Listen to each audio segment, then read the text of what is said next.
Dear student, ఈరోజు మనం కొండ లక్ష్మణ బాపూజీ అంటే బాపూజీ అని ఎందుకు అంటున్నాము? ఆయన చాలా ప్రత్యేకత ఉంది. 1915వ సంవత్సరంలో ఆదిలాబాద్ జిల్లా వాంకిడి అనే గ్రామంలో జన్మించారు. అంటే అప్పుడు మన ఇండిపెండెన్స్ వచ్చిందా లేదా? రాలేదు. ఈయనకు అంటే మహానుభావునికి ఒక ప్రత్యేకత ఉంది. భారతదేశ స్వాతంత్ర్యం గురించి పోరాడేటు, తర్వాత తెలంగాణ విమోచనం గురించి పోరాడేటు, తర్వాత రెండోది తెలంగాణ ఆంధ్రప్రదేశ్ ఏర్పడినప్పుడు 1956 తర్వాత మళ్ళీ తొలి దశ ఉద్యమంలో పాల్గొన్నారు. తర్వాత తొలి దశ ఉద్యమంలో పాల్గొన్నారు. అంటే ఇంత ప్రత్యేకత ఉంది కాబట్టి మన బాపూజీ వారి గురించి మనం తెలుసుకుంటున్నాం. బాపూజీ గారు న్యాయవాది, న్యాయ వృత్తిని ఏం చేసిందంటే అధిరోహించింది, న్యాయ వృత్తిని చేపట్టడం జరిగింది. ఆ రోజుల్లో మనకు స్వాతంత్రం రానప్పుడే 1940 సంవత్సరంలోనే న్యాయ వృత్తిలో ఆయన ఉండడం జరిగింది. 1938వ సంవత్సరంలో ఆయన పౌర హక్కుల గురించి పాల్గొనడం జరిగింది. పౌరులకు చైతన్యపరచడం జరిగింది. క్విట్ ఇండియా ఉద్యమం గురించి జరగడం జరిగింది. మరి రెడ్డిబౌలి దగ్గర ఉద్యమం జరిగితే కూడా ఆ రోజు నిజాం ప్రభుత్వానికి వ్యతిరేకంగా కూడా పోరాడారు. అంటే 1947లో భారతదేశానికి స్వాతంత్రం వస్తే మనకు రాలేదు కాబట్టి ఆ స్వాతంత్ర ఉద్యమం కొరకు కూడా నిజాంకి వ్యతిరేకంగా కూడా పోరాడడం జరిగింది. అంటే భారత స్వాతంత్ర ఉద్యమంలో పాల్గొన్నారు, తెలంగాణ విమోచన కావడానికి పాల్గొన్నారు.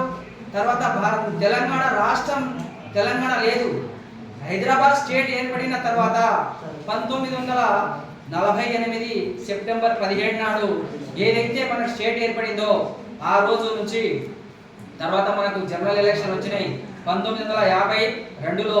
అప్పుడు ఈ బాపూజీ గారు ఎమ్మెల్యేగా ఎన్నుకొని, అంటే ఆసిఫాబాద్ నుంచి ఎమ్మెల్యేగా కూడా ఎన్నుకోవడం జరిగింది. ఈయన మంత్రి పదవులు కూడా అనుభవించడం జరిగింది. అంత గొప్ప మహానుభావుడు ఏం చేసిందంటే 2000 మనకు, అంటే దీనికంటే ముందు ఒక విషయం చెప్పాలి.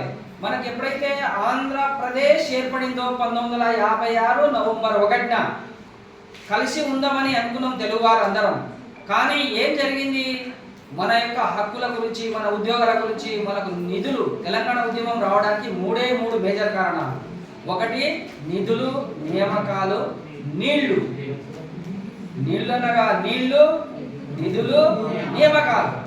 మనకు నీళ్లు లేవు. ఎందుకంటే ఇటుకెళ్ళి కృష్ణ పోతుంది, మీకు తెలుసు, అటుకెళ్ళి గోదావరి పోతుంది, మధ్యలో మనం ఉన్నాం. అంటే మన తల మీరంగా నదులు పోతున్నాయి, తల కింద కూడా, కాళ్ళ కింద కూడా నదులు ఉన్నాయి, కానీ మనకు నీళ్ళు లేవు తాగడానికి. కాబట్టి ఈ నదులను మనకు మన పొలాలకు పారగొట్టాలంటే, మన ప్రాజెక్టు కట్టాలంటే కింద వారు ఆంధ్ర వాళ్ళు ఉన్నారు కాబట్టి వాళ్ళ యొక్క ప్రాజెక్టులు ఎండిపోతే వాళ్ళ పంట పొలాలు బలవు కాబట్టి ఇక్కడ మన ప్రాజెక్టులు కట్టకుండా చేశారు. కాబట్టి నీళ్లు, నియామకాలు, నిధులు, మన నిధులు కూడా పోకుండా ఈ మూడు నినాదాలతోటి తెలంగాణ ఉద్యమం 1969 నుంచి 2014 వరకు ఇది ఉధృతంగా సాగింది. అయితే 2 సార్లు జరిగింది తెలంగాణ ఉద్యమం.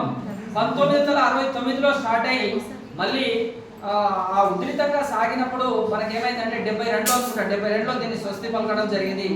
మళ్ళీ 2001 సంవత్సరంలో తెలంగాణ ఉద్యమం కేసీఆర్ ఎత్తుకోవడం వల్ల కొండ లక్ష్మణ బాపూజీ, జయశంకర్ సార్ ఇంతకుముందు కూడా మనం జయంతి జరుపుకున్నాం, వాళ్ళిద్దరు కూడా బాగా సపోర్ట్ చేశారు. మహా మేధావి. మరి అటువంటి వాళ్ళు ఒక డైరెక్షన్ ఎలా గీయాలి, ఏ విధంగా తెలంగాణ సాధించాలి, ఈయన ఉద్దేశంతో మీరు హుస్సేన్ సాగర్ చూసారు కదా హైదరాబాద్లో. హుస్సేన్ సాగర్ దగ్గర పక్కన మనం ఇట్లా ముందుకు సెక్రటరీకి వెళ్ళి ముందుకు పోతుంటే నక్లీస్ రోడ్ ఉంటుంది. నక్లీస్ రోడ్ తెలుసా? ఆ నక్లీస్ రోడ్ దగ్గర జలదృశ్యం ఉంది. జలదృశ్యం 2002 సంవత్సరంలో చంద్రబాబు చీఫ్ మినిస్టర్ గా ఉన్నప్పుడు, ముఖ్యమంత్రి ఉన్నప్పుడు జలదృశ్యం ఈయన నిర్మిస్తే ఆయన కూల్చేసిండు, మొత్తం నేలమట్టం చేసి మళ్ళీ పోరాడి ఆ జలదృశ్యాన్ని కాపాడుకుంటే ఆ జలదృశ్యంలోనే ఆయన నిర్మించుడు. కాబట్టి 2012 సెప్టెంబర్ 21 నాడు ఆయన ఈ లోకాన్ని విడిచిపోయినప్పుడు ఆయన అంత్యక్రియలు ఆడనే జరిగింది. జలదృశ్యం ముందరనే జరిగింది. నక్లీస్ రోడ్ దగ్గర జలదృశ్యం ముందర ఈయనను అంత్యక్రియలు చేయడం జరిగింది.